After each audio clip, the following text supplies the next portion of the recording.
여러분 안녕하십니까?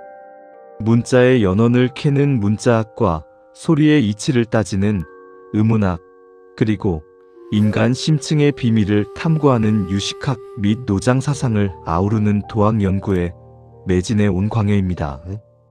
오늘 여러분과 함께 떠날 철학적 여정은 동양과 서양의 지성사가 정면으로 부딪히고 다시 거대한 하나로 융합되는 경이로운 인식의 혁명 현장입니다.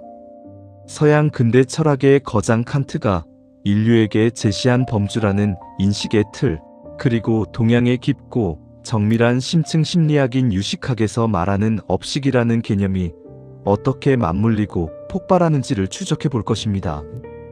이 거대한 사유의 산맥을 넘기 위해 오늘 우리가 해부해 볼 핵심 글자는 바로 어법자입니다.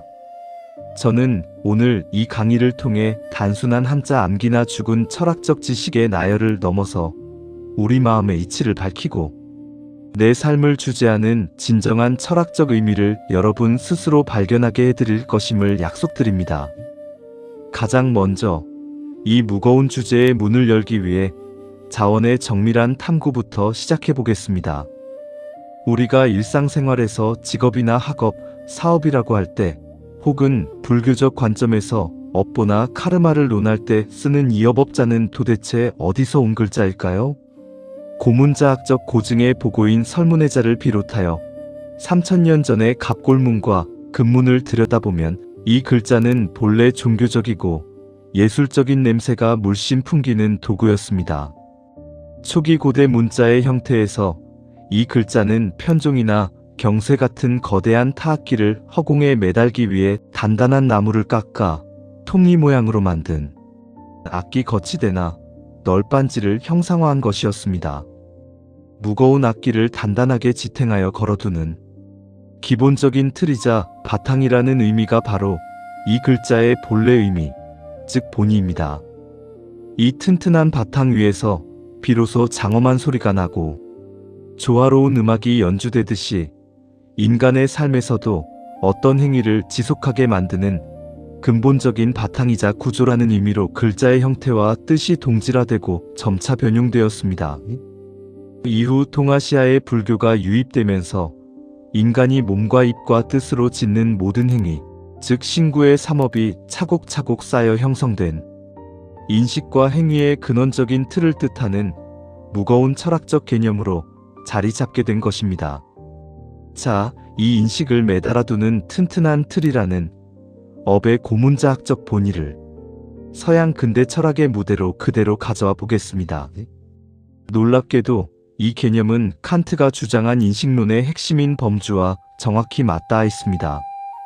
칸트는 인간이라면 누구나 세상을 인식할 때 태어날 때부터 장착하고 있는 보편적이고 선엄적인 인식의 틀이 있다고 보았습니다.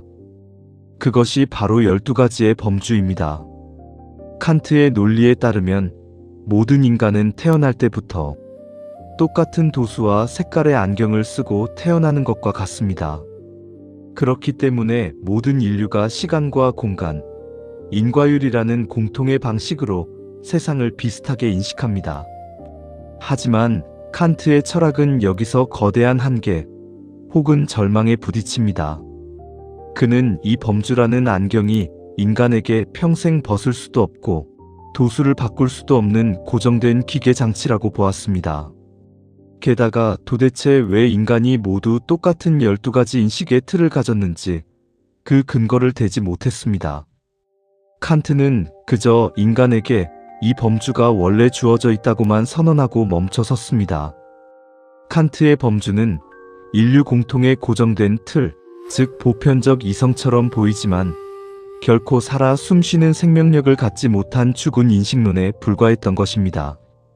바로 이 지점에서 수년간의 학문적 공력을 담은 저 광여의 고유한 인식론이 칸트의 맹점을 정밀하게 타격하고 들어갑니다. 우리는 칸트가 멈춰선 그 절벽에서 유식하게 예리한 칼날을 빌려 이 딱딱한 범주를 역동적으로 해체하고 재구성해야 합니다.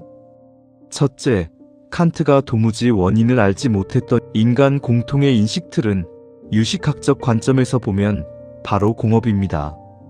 우리가 모두 비슷한 틀로 세상을 보는 이유는 칸트의 말처럼 알 수 없는 무언가가 선엄적으로 주어졌기 때문이 아닙니다. 인류라는 종이 수만 년의 세월 동안 함께 살아오며 공통으로 쌓아온 업의 결과물이기 때문입니다. 우리 내면에서 세상을 비추는 능동적 주체인 자체분이 공통적으로 사용하는 거대한 인식의 마당이 바로 공업으로서의 범주입니다. 현대인들에게 가장 와닿는 비유를 들어볼까요? 스마트폰을 처음 구매하면 기종을 막론하고 기본적으로 깔려있는 기본 운영체제가 있습니다. 우리가 인간의 몸을 받고 태어난 이상 세상을 인간답게 인식하도록 내면에 설치된 이 공통의 기본 프로그램이 바로 칸트가 발견한 범주의 진짜 정체입니다. 둘째, 이것이 이 강의의 가장 중요한 핵심입니다. 칸트의 범주처럼 우리의 인식틀은 결코 고정된 기계 부품이 아닙니다. 우리의 범주는 별업과 신운종자에 의해 매 순간 살아 움직이며 변화합니다. 인식은 태어날 때부터 죽을 때까지 불변하는 것이 아닙니다. 지금 이 순간에도 여러분이 눈으로 대상을 보고 입으로 말을 뱉으며 마음으로 어떤 생각을 일으킬 때마다 그 모든 신구의 삼업의 행위는 무의식의 거대한 창고인 아레야식의 새로운 씨앗, 즉 신운종자로 새겨집니다. 이것을 끊임없이 향기가 스며든다는 뜻으로 훈습이라고 부릅니다. 그리고 이렇게 훈습된 종자들은 그 사람만의 고유한 인식의 도수를 결정짓는 벼럽이 됩니다. 다시 스마트폰의 비유로 돌아가 봅시다. 공업이 만인에게 똑같이 주어진 기본 운영체제라면 벼럽은 여러분이 매일매일 자신의 욕망과 선택에 따라 다운로드하고 지우기를 반복하는 나만의 앱입니다. 우리의 인식 프로그램은 칸트의 절망처럼 닫혀있지 않습니다. 우리가 오늘 어떤 대상을 접하고 어떤 마음을 먹느냐에 따라 우리의 범주는 실시간으로 업데이트됩니다. 누군가는 타인을 시기하고 탐욕을 부리는 부정적인 데이터를 매일 쌓아 자신만의 안경 도수를 탁하고 어둡게 만듭니다. 반면 누군가는 지혜를 배우고 마음을 관조하는 수행을 통해 안경의 얼룩을 맑게 닦아냅니다. 그렇기에 저는 이렇게 선언합니다. 칸트의 범주가 갇혀있는 고정된 안경이라면 광여가 재창하는 업식은 우리가 직접 닦고 교체할 수 있는 마음의 렌즈이자 시시각각 변화하는 살아있는 연기적 흐름입니다. 이 대목에서 학술적 오해와 맹목적인 비판을 방지하기 위해 한 가지 주의사항을 명확히 밝혀두고자 합니다.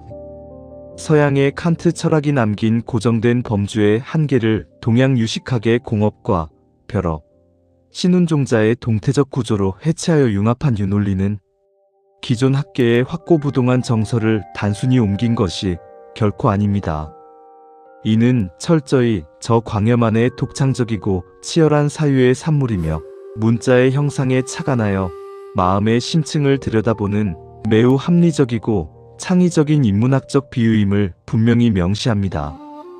죽어버린 서양의 고정된 인식론에 동양의 실천적 수행론이라는 뜨거운 생명력을 불어넣기 위한 지성적 모험으로 받아들여 주시기 바랍니다.